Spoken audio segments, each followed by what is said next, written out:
آئیے ناظرین، مشاعرہ سے پہلے نثار اختر صاحب سے میں درخواست کروں کہ وہ 5 منٹ میں اپنا مقالہ پیش کریں، اس کے بعد پھر ناظرین مشاعرہ ہے، آپ ہیں اور شورائے کرام ہیں۔ نثار اختر صاحب سے درخواست کرتا ہوں۔ آج کے اس آل انڈیا مشاعرے کے صدر جناب معیز الدین احمد صاحب،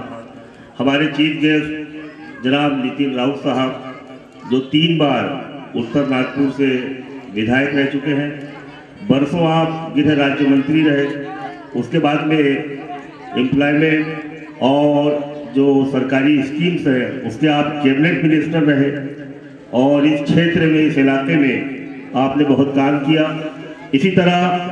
بہت ہی قابل احترام شخصیت جناب اٹل بہادر سنگھ صاحب جو 2 بار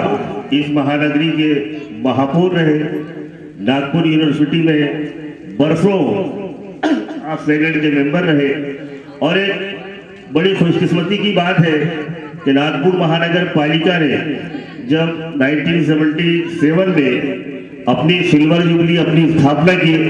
25 ورش پورے کیے، تو اس وقت ہمارے اس مہانگری میں اٹل بہادر سنگھ صاحب جو ہے وہ مہاپور تھے، اور آپ نے یہاں ناگپور میں آل انڈیا مشاعرہ، ہندی کوی سمیلن، مراٹھی کا کوی سمیلن، فٹ بال کا ٹورنامنٹ، کبڈی کا ٹورنامنٹ، اور ایسے بہت ساری ایکٹیویٹیز کے علاوہ استاد بسم اللہ خان صاحب کا شہنائی وادن، پنڈت ہری پرساد چورسے جی کا بانسری وادن، یہ سب پروگرام آپ نے کرایا۔ اسی طرح ہمارے چیف گیسٹ میں اس علاقے کے، اس پربھاگ کے نگر سیوک جناب ابراہیم ٹیلر صاحب، سابق نگر سیوک، سابق کارپوریٹر جناب حمید انصاری صاحب، اور اسٹیج پہ بیٹھے ہوئے ملک کے مختلف مقامات سے آئے ہوئے شاعر اور مقامی شاعر، اور جن کے نام سے اس رات کا انعقاد کیا گیا ہے، نسیم ناگپوری صاحب، وہ تمام حضرات یہاں تشریف فرما ہے۔ میں صرف 5 منٹ کا ایک مقالہ ہے نسیم ناگپوری کے تعلق سے وہ پیش کر رہا ہوں۔ نسیم ناگپوری اس شہر کے ایک بنکر پریوار میں پیدا ہوئے۔ ان کے والد محترم محمد عثمان ضلع فیض آباد، یعنی ابھی جس کا نام ڈاکٹر بابا صاحب امبیڈکر کے نام پہ ہے، امبیڈکر نگر، اتر پردیش سے روزگار کی تلاش میں، روزگار کے سلسلے میں ناگپور آئے تھے، اور ناگپور آنے کے بعد میں وہ یہیں کے ہو گئے، اور یہیں ان کو انتقال انہوں نے فرمایا، اور یہیں مومن پورہ کے قبرستان میں انہیں سپرد خاک کیا گیا۔ نسیم صاحب نے بھی ہوش سنبھالنے کے بعد ان کے جو خاندان کا آبائی پیشہ تھا بنکری، اس کو انہوں نے اپنایا۔ شعر و شاعری کا جذبہ بہت کم عمری میں ان کے اندر میں نمایاں تھا۔ بچپن سے ہی وہ مشاعرے سنتے تھے اور اشعار خود بھی کہتے تھے، لیکن انہیں تلاش تھی ایک استاد کامل کی، ایک کونا مشق شاعر کی۔ وہ اس لیے اپنی شاعری کو انہوں نے بہت اجاگر نہیں کیا، لیکن وہ جس مقام پہ پاور روم چلاتے تھے، اسی مقام سے، اسی راستے سے